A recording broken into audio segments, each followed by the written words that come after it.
Bienvenue à tous au bulletin d'information de la télévision rwandaise dont voici le sommaire. Le rapport de la Banque mondiale publié fin juillet de cette année sur la forte augmentation des prix de denrées alimentaires sur le marché international entre juillet 2021 et juin 2022 montre que le Rwanda a essayé de faire face aux défis liés à cette augmentation qui pendant longtemps est resté moins de 2%, alors que dans d'autres pays, le niveau de cette augmentation était de 30%. Au sommaire également, il y a la campagne d'assurance et de sécurité sociale depuis ce lundi et la direction de la ville de Kigali affirme qu'il est prévu qu'à la fin du mois de septembre, tout le monde aura une mutuelle de santé sans exception.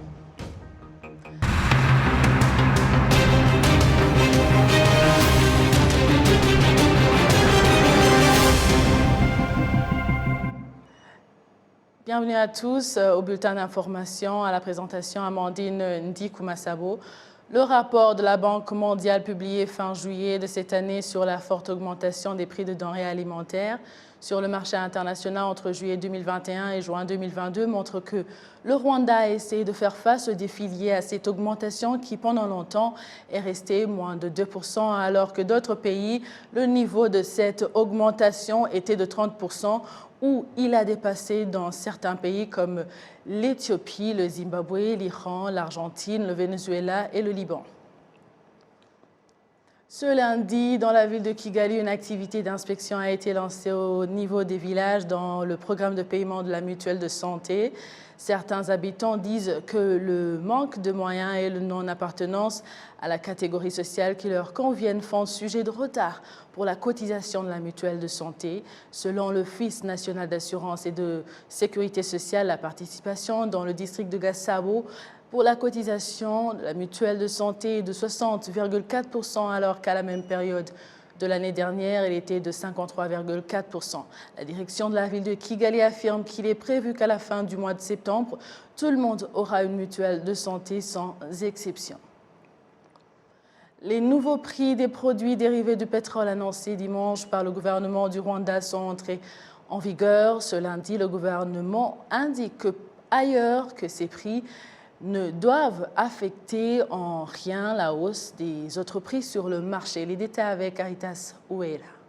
D'après l'annonce de l'Agence rwandaise de régulation, le prix du mazout à la pompe est de 1607 francs rwandais et celui de l'essence est 1609 francs rwandais.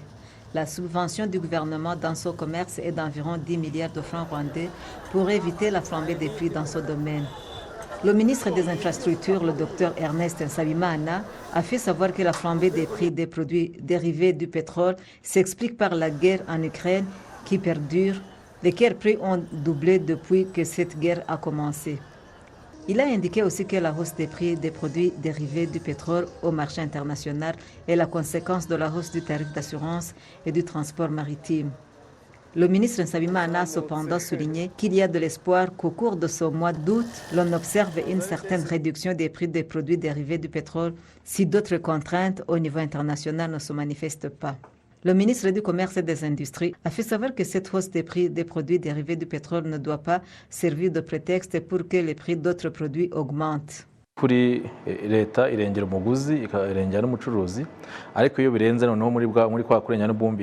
gouvernement regarde aussi bien le consommateur que le commerçant, mais quand il y a une hausse justifiée des prix, nos organes suivent de très près cette situation et cette augmentation et nous donnent un rapport hebdomadaire. Quand certains commerçants tentent de dépasser la limite, nous les arrêtons et les ramenons à l'ordre.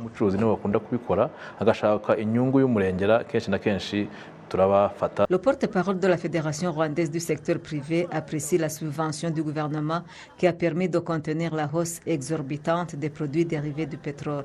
On a eu par le passé beaucoup de subventions qui ont été données par le gouvernement, surtout dans le secteur du transport public et du transport des marchandises.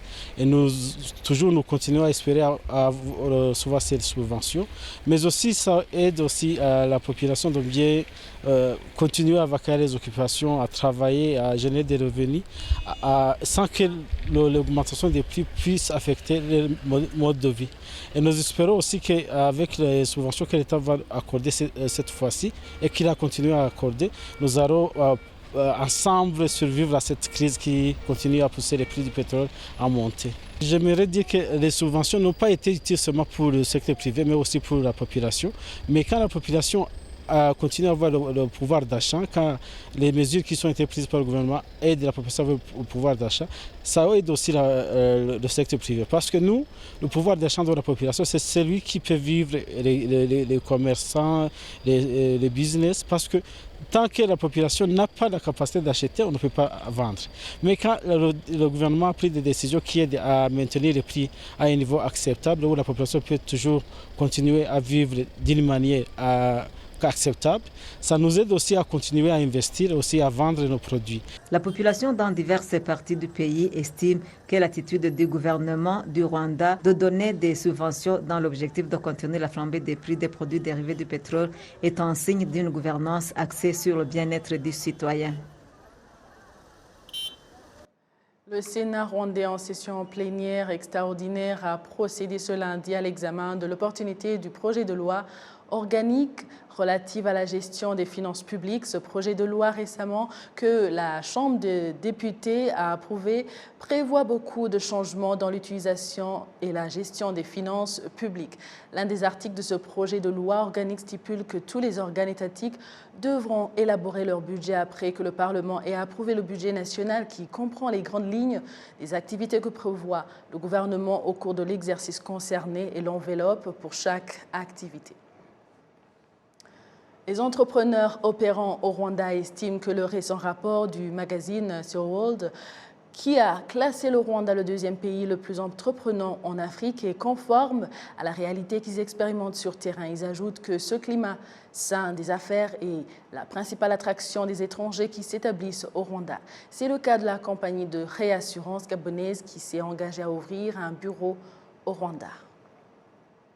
La société commerciale gabonaise de Rwanda, du Gabon, s'installe au Rwanda, ouvre un bureau de souscription au Rwanda et vient d'être enregistrée au Rwanda comme réassureur. Elle va participer au développement du marché de l'assurance au Rwanda.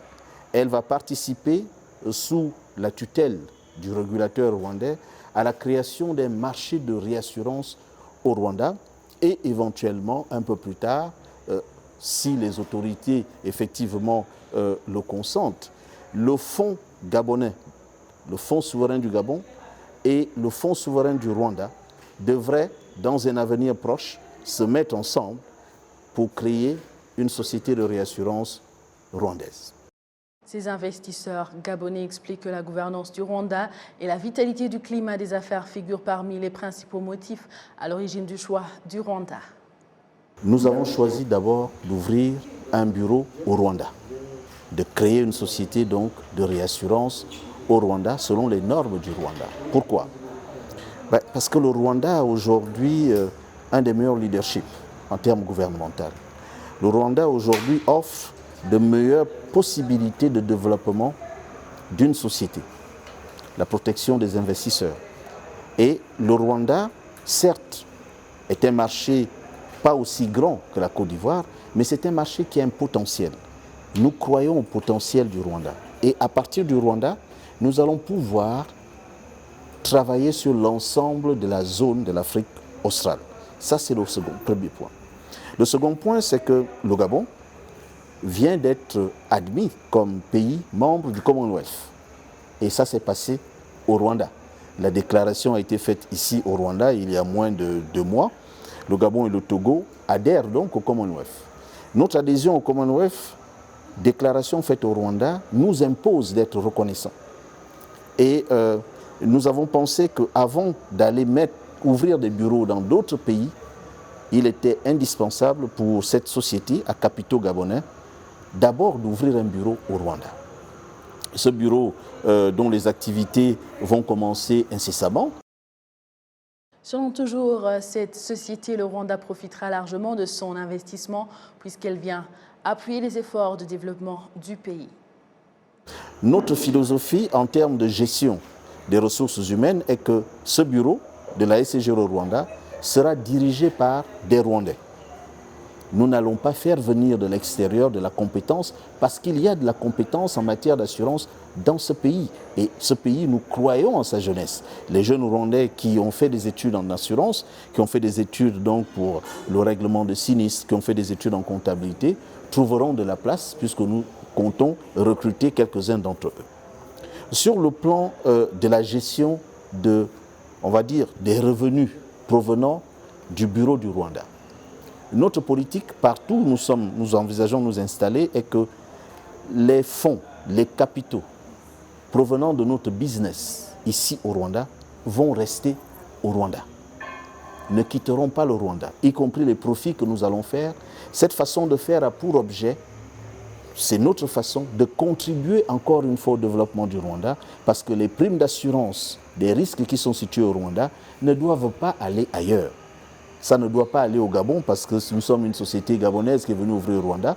Pour nous, notre management estime que cet argent doit rester au Rwanda pour servir le développement du Rwanda, pour contribuer au développement du Rwanda.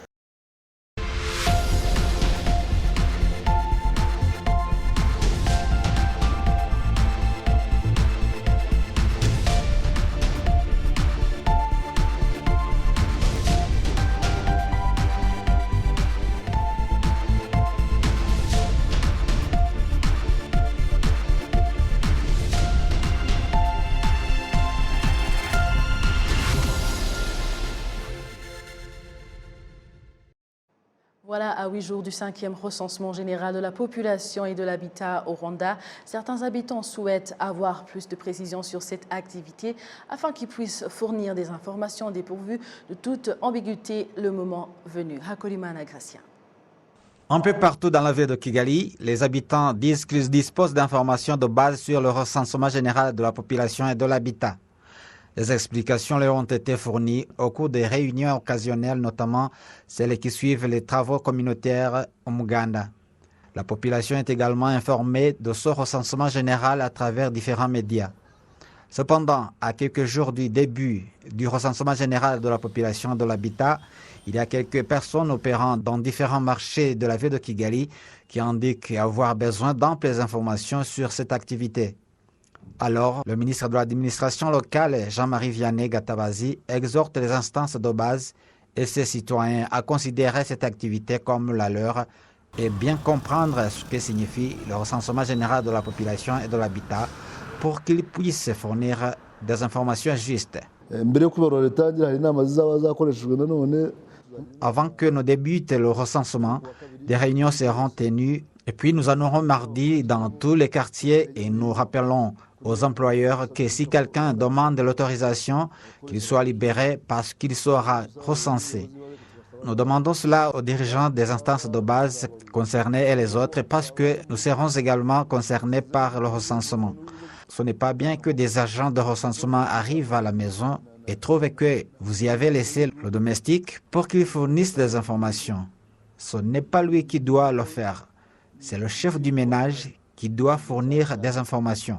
Nous demandons au chef de village à faire connaître ces informations.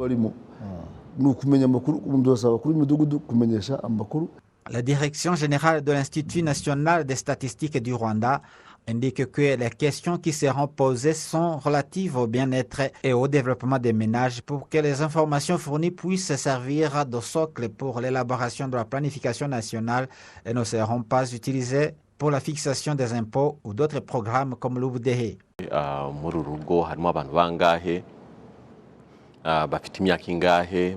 Combien de personnes compte ce ménage? Quel est l'âge de chacun? Quelles sont leurs relations?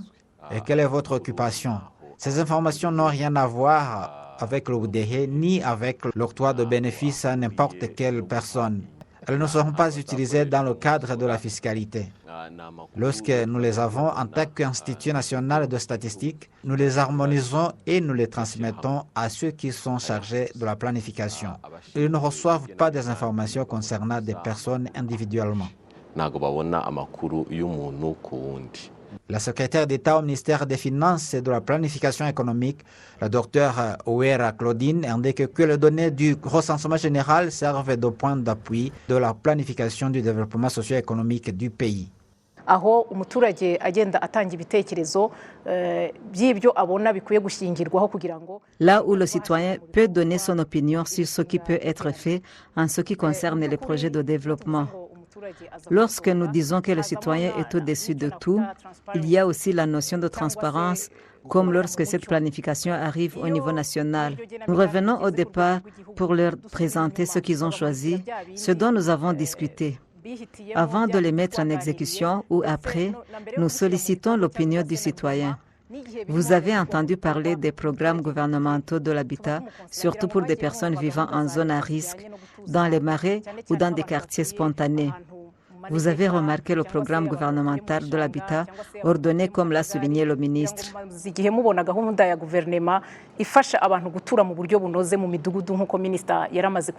Il est prévu que du 10 au 14 août, on procédera à la numérotation des ménages. Les informations à collecter concerneront la nuit de référence du 15 au 16 août et l'activité de recensement proprement dite va se dérouler du 16 au 30 août 2022.